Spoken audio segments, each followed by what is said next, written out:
All right, so we got a couple stories that I want to cover today on the channel. We're just going to hop straight into it. If you want to know what's going on in the world of video games, hit that subscribe button. Be sure to like and share the video if you enjoyed it. Without any further ado, let's just get into it.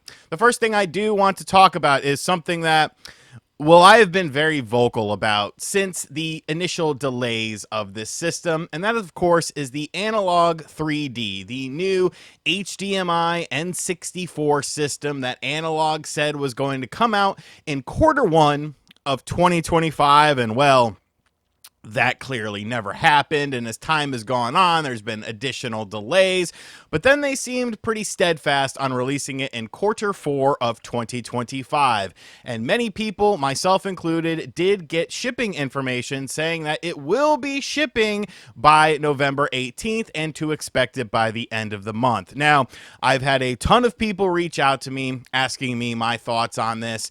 Do I think it's actually going to ship, so on and so forth, and I could sit here and look you dead in the face and say with pretty much 100% confidence, yes, it will be shipping. Now, how do I know that? Well, you might remember the last time it was delayed, review units were supposed to go out to reviewers, and then they printed shipping labels, and those shipping labels never ended up moving. They just kind of sat there, and then they decided to delay the system once again. Well, they have indeed shipped them to reviewers. Reviewers do indeed have them, yes. I've talked to several of them about different things and different things I wanted them to try. I've seen some footage of things. I might actually pop up in one of the reviews when the embargo goes up, which will be before I have my system, but you know, who am I? I'm just someone who actually bought the system and paid for it. So be on the lookout for that. Obviously, I can't talk anything about what I've seen or what I've experienced through other people's experiences, but what I can say is I am very confident that you will be getting this system at the end of the month, and then I will make my full video on it, because all these other people, you know, they didn't write a book on the N64. Well, maybe like one other person did, but they didn't write a book about wrestling games on the N64. That was all me, pal. Makes a great holiday gift. Be sure to pick it up on Amazon now. Link in description. Please leave a 5-star review. Next, we're going to talk about the big announcement from yesterday, which was the brand new Steam Machine coming to us from Steam themselves. A very capable, a very interesting looking system as far as trying to bridge that gap between PC gaming and console gaming. Now, I always say that there is a reason why this gap exists, because PC gamers like PC things and console gamers like console things. But when you're talking about Steam dipping their toe into this with the backing of the Steam brand and, of course, your entire Steam library, if things are optimized in a well enough way to the point of where it definitely feels more like a console than a PC, this can be a very attractive offer. But RGT, you said that it wasn't attractive when Xbox does it. You're just an Xbox hater. No, there's many different reasons why that is. First and foremost, the Xbox system is probably going to be much more expensive than this Steam system is. The Steam system comes out in early 2026, which is before the Xbox system does. And of course, we haven't seen anything about how the Xbox will potentially work. Whereas with this Steam device, it seems like it's going to be integrated right from the jump. You simply select your games and boot up your games. I'm not saying either one of these are going to be super successful, but on the attractive meter, for me personally, I'm much more drawn to the Steam machine than I am the Xbox. Well, good old Philly Spencer, your friend and mine, he commented on this system. Gaming moves forward when players and developers have more ways to play and create, especially across open platforms. Expanding access across PC, console, and handheld devices reflects a future built on choice, core values that have guided Xbox's vision from the start. That's a lie. What are you talking about?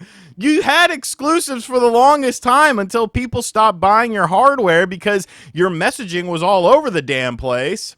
That's not from the start. As one of the largest publishers on Steam, we welcome new options for players to access games everywhere. Congrats on today's announce. You couldn't even put announcement? Like, I'm sorry. If I am Xbox right now, I am not feeling good about this system, like at all, because the whole point was to get Steam under your TV in a simple manner, you know, without having to like, yeah, obviously you could do it with a PC or a mini PC, and it's not very hard, but kind of removing the controller and or the keyboard and mouse from it, just making a simple device that will allow you to access games via Steam. Now, of course, the Xbox side of things, you have things you can access from Xbox themselves. But like Phil Spencer says, you're one of the biggest publishers on Steam. So your Xbox games are going to be on Steam on this device that is probably cheaper than whatever Xbox is going to come out with. And you've already beaten them to the punch. You know, that initial wow factor that people could potentially have with this is going to be spent on the Steam machine, not the next generation Xbox, unless it's just something completely outside of the realm of possibility. But then that's, of course, going to impact the price point of this thing. I guess you could be relying on Game Pass with this, and you know, that's where your hopes and dreams come from, that people will be super into it because Game Pass will be on the Xbox system and maybe not on this Steam device. But I don't know, man. Once you start to factor in the emulation stuff that you're going to be able to do with this device, because, I mean, this is more than capable of running like PS3 stuff very, very easily. And PS3 is one of the more notoriously difficult systems to run. But with the specs that we've seen from this system, it's going to run PS3 stuff with pretty much absolutely no problem at all, because you also don't have the Windows bloat on this system. I think this might be a big game changer in terms of emulation and in terms of bridging that gap. Will it be as successful as a PS5 or a Nintendo Switch 2? No, not by any stretch of the imagination.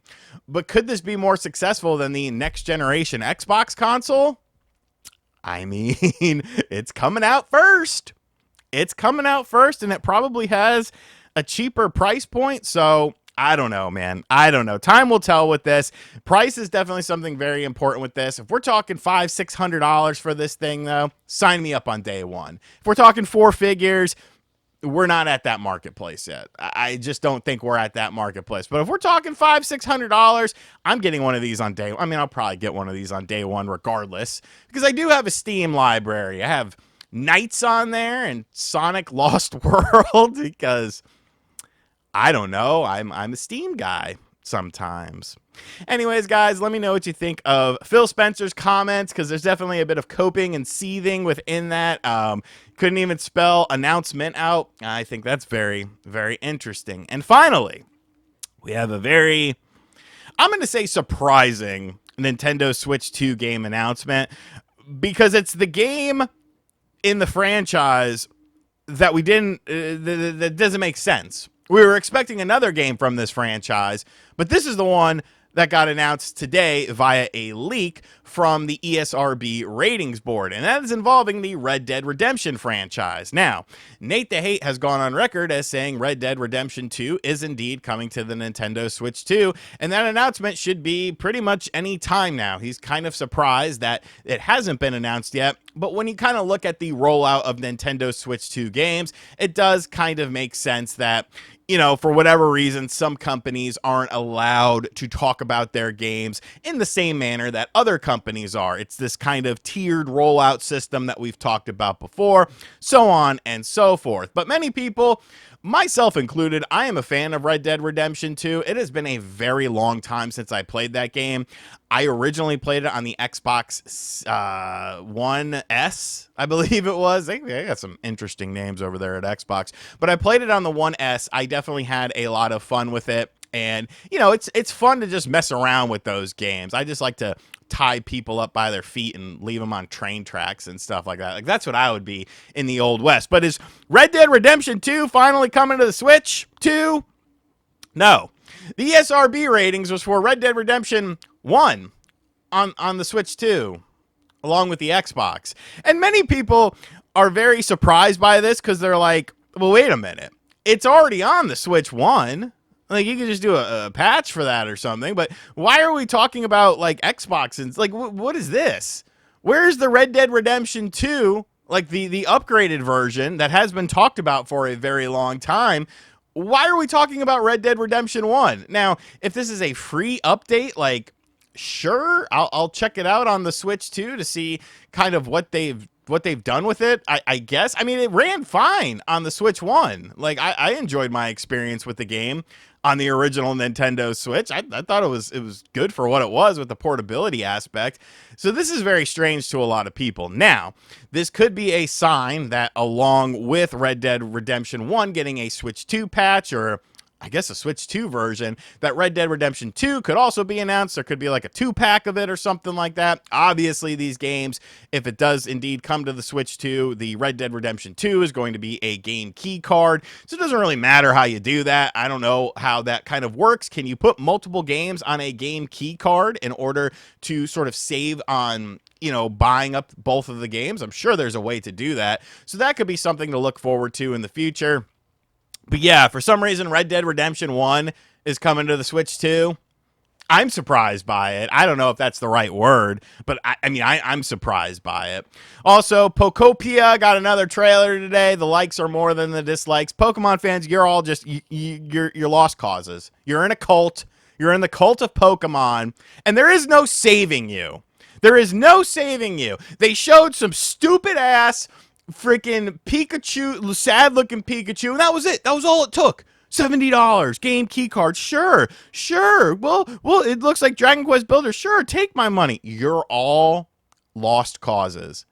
And the adults in the room, the grown ass men with the beards in their 30s and 40s that are PokeTubers, you are the cult leaders. And one day, the swift hand of justice will come down upon you. Anyway, David Koresh style. You need to kick down the Branch Davidian's door. Or else it could be a Heaven's Gate situation. If you know, you know. Anyways, guys, let me know what you think of all of this news in the comment section down below. Are you surprised the Analog 3D is finally shipping? Because I kind of am. What do you think about Xbox's response to the Steam machine? How do you foresee the Red Dead coming to the Switch 2? Like, what are they going to do? And as always, guys, thank you for checking out this video. If you enjoyed it, be sure to hit that subscribe button. Be sure to like, comment, and share. Hit the bell as well. And I'll catch you guys on the next video. Later.